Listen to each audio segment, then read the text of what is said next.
What's up, everyone? I just left Salento and now I'm in Cartagena. My hair is wet because I just took a shower. I was on the plane for only like about 2 hours, but I wasn't able to check in until very late.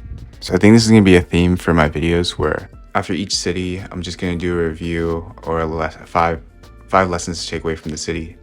I just like to apologize about the last video. I'm pretty sure this one's not in slow motion, so that won't be a problem here. But I think Salento is just a beautiful place. I think Salento in general just has good people, good food, and good views. It's in a countryside called Quindío. It's like its own little region within Colombia. And Salento's just a small town in it. A lot of people go there because it's easy to access the coffee farms. But this is 5 lessons in Salento. My first piece of advice when you go there is to bring tons of cash. I think if depending on the day, you're gonna probably spend around like maybe 40,000, 50,000. Honestly, it's probably safe to bring maybe like 70,000 a day, or each day you're going there. Just because the town is so small, they don't really take card. A lot of things operate still with cash, so it's best to bring cash. And even when you get there, you'll probably have to go to the ATM if you run out. Number 2, I would say eat the local food. There are familiar foods that you would be able to find, such as pizza, sandwiches, hamburgers, french fries, but there's also local cuisine that you can get at the smaller restaurants, and the cost is probably around like 10,000, 15,000 Colombian pesos, so I highly recommend going not just for the cost, but also it tastes really good. One thing I would recommend is getting buñuelos. It's basically cheesy bread, but it's like empanadas in the sense where it's another type of street food. You can eat it at breakfast, and shout out Andrea, she showed me what those were. And for people who like cheese and bread, it's a good mix. Of course, there's other food like something called trucha, which is the fried fish fillet.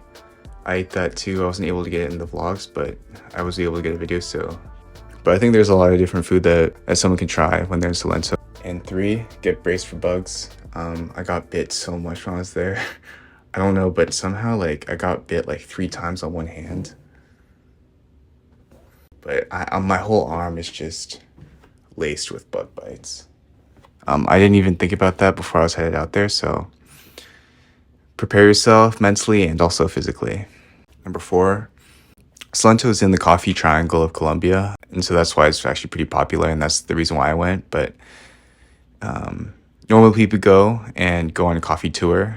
The tour entails going and seeing the coffee beans, the coffee plants, and how they process them. One place I highly recommend is Finca de Luger, or Coffee Tours Luger. It's a place I went to, made a video on it.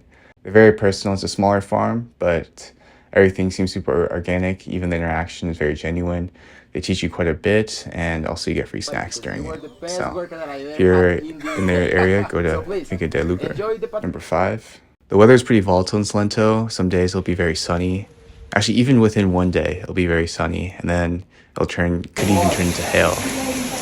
They're 2 polar opposites, but the region is very beautiful. There's a reason why it's a coffee triangle, but be prepared for the weather. If you're gonna go hiking or just walking around the area, be prepared.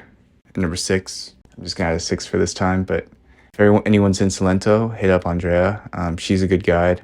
She's trained as a guide, has done tours, and also she has a little company, and so she interacts with everyone there, and if you're walking around with her, she'll definitely know all the good spots to go to. So thank you everyone for listening to these lessons. Tomorrow I'm going to spend a full day in Cartagena and probably just walk around. So thank you, and thank you Salento for everything. Bye.